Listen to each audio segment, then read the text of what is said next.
tell Chase this first camp of his? It sounds like you've been going out of your way to make sure. Burns? Yeah, Burns. Oh man, just be himself. I think a lot of guys might come into camp, especially their first big league camp, trying to do too much. You're obviously picked and here for a reason. So making sure that they're able to embrace who they are on and off the field, I think is the number one message that I would have for Chase and other guys that it's their first big league camp. What was the biggest thing you worked on this offseason? Oh man, the only real new addition to my workouts was a running program. And I've always enjoyed running, not long distance, but sprinting. So I was very, very consistent with that. I actually had a coach, and we had 3 days a week we would actually run, and other days I would run as well. But 3 days out of the week I was with him, which helps with endurance and being able to sustain your strength and consistency through a season. So I'm trying to be in that 7th, 8th, 9th inning every single start. So the focus and attention to being able to not just feel good and feel explosive and athletic, but also have the endurance component to go with it was really important focus this offseason. How early in the season is it a goal to go 7, 8, 9 innings? How early in the season? Out the gates, you want to be able to do that. Every game counts and matters.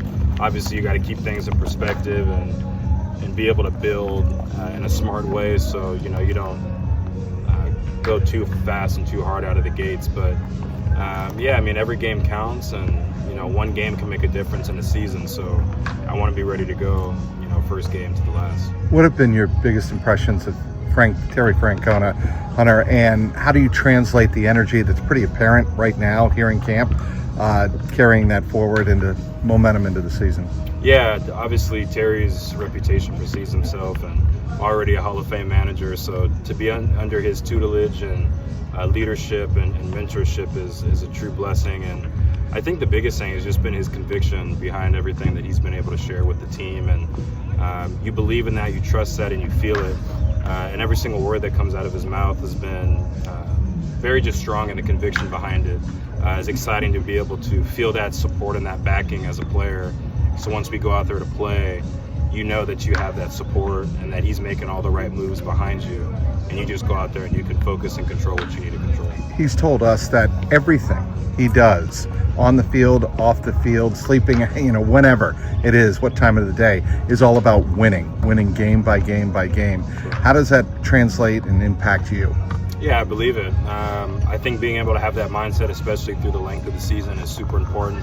It's really hard to do, trying to stay fully present and keep that focus the same day in and day out through 162 plus games is really, really hard. But the fact that obviously he has the experience behind it of being a manager, especially with multiple teams, I know that he's in a really great place mentally.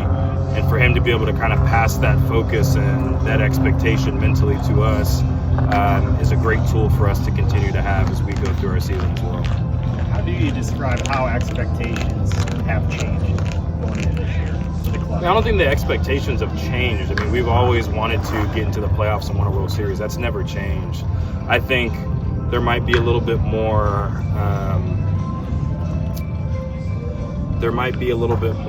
of a purpose and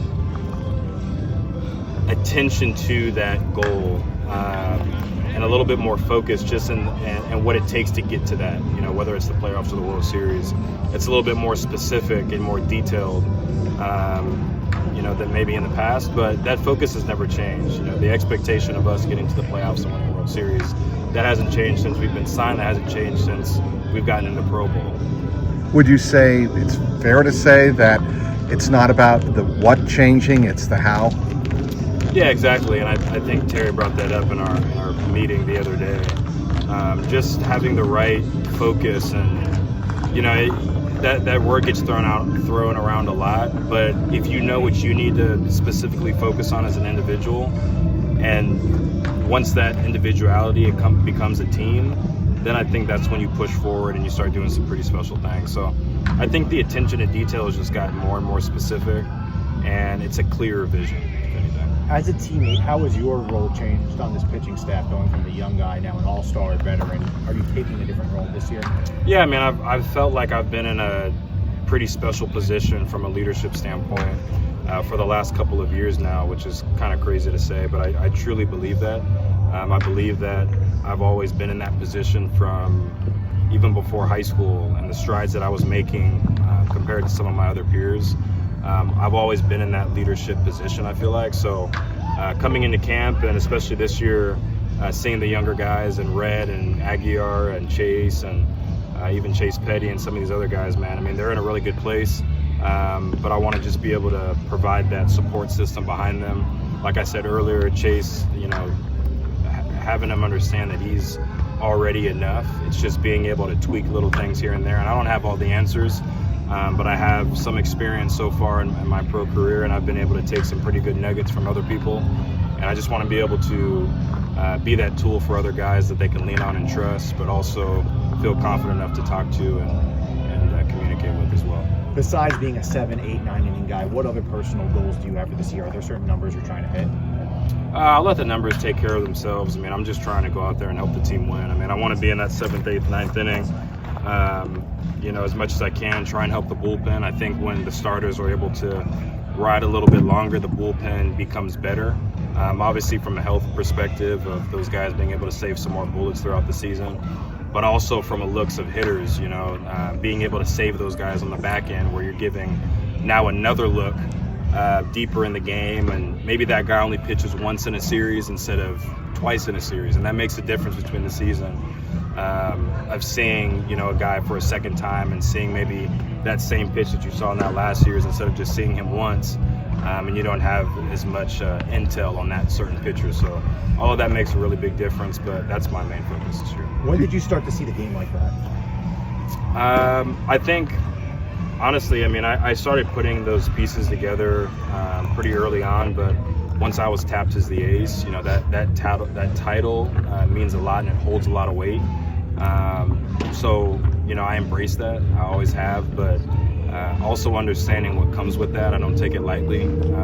It's a really hard thing to do. It means a lot within the organization, but also the team. So knowing what comes with being an ace, you know, you got to be in that 7th, 8th, 9th inning pretty much every game. So I want to be able to do that, and I feel like I was able to make a great stride last year doing so. You ever think, Hunter, about winning a Cy Young? Of course, all the time. Yeah, I'll let that take care of itself, though. Pretty safe to say, Hunter, you know, your spot in rotation is safe as the ace of this team, but, you know, adding the arms that the Reds did in the offseason with Brady Singer and other guys as well, that just kind of fuel you even. Yeah, it's fantastic. I mean, to be able to look across the field or look next to your guys and see the talent, see the focus, and see the experience that we've been able to bring over. Brady's been phenomenal. I've been able to watch him the last few years since I've been in the league, and it's been fun to watch. And I was just, you know, talking to him earlier when we were doing some PFP work, and we've had some great conversations. Seems like a great guy, and I'm looking forward to even getting to know him a little bit more. But our conversations have been super healthy, and you know, and I feel like we're at a really good place as a whole, as a starting rotation, and even the bullpen as well. Where does being named the opening day starter rank on your list of priorities? I mean, when I got that opportunity a couple of years ago, it was a true honor, especially in Cincinnati. I mean, it's a holiday, so you feel the energy, you feel the excitement once you come into the city for that day. But yeah, I mean, it's a long season, man. So, you know, that first game, as much as it means to me, as much as it means to the city, it's one game, and, you know, there's another 34 starts that need to be made plus. So, you know, it's a little part of the season, but it is a true honor as well. This time last year, we were talking mixing in that third pitch. Is there anything this off season that you tinker with? And I know you never want to get too much in the weeds with what's going on, but sure, anything you feel comfortable sharing? I think really just sharpening those tools. I mean, I haven't added anything, but being able to sharpen what I have so far and be able to make it even better of an offering going into the season was a focus. You said that you wanted to be the guy that the younger guys can lean on to come to for advice. When you were a rookie or in your first or second year, were there any one player, one pitcher, or two pitchers that you would? Man, I was blessed to have some great teammates around me, and nobody that had an ego or maybe insecurities as well. I didn't really deal with that, which is awesome. I know a lot of guys aren't able to really say that. So Luis Castillo was great. I always enjoyed watching Tyler Motley throw. He was really good at throwing up in the zone, and that was something that I was able to adopt with my game as well, and that's given me a lot of success. Even Wade, I mean, I didn't get to play with Wade on that team, but you know, in my big league camp, my first big league spring training, he was a great person to lean on and still is. We're locker mates, so I get to pick his brain still. And Sonny was great as well. I knew Trevor before, so he's always been somebody I can lean on too. He's really, really good with that type of stuff. So I was blessed to be able to have a good group of pitchers with great experience and success to be able to lean on. Big picture, what's the goal for this team this season? Well, the goal is to win a World Series. I mean, we talk about that all the time. That's hard to do, but I feel like we're making those strides and we're trying to do that. You know, it's really early on in the season. Obviously, the season hasn't even started, but I think anything less than that would be foolish.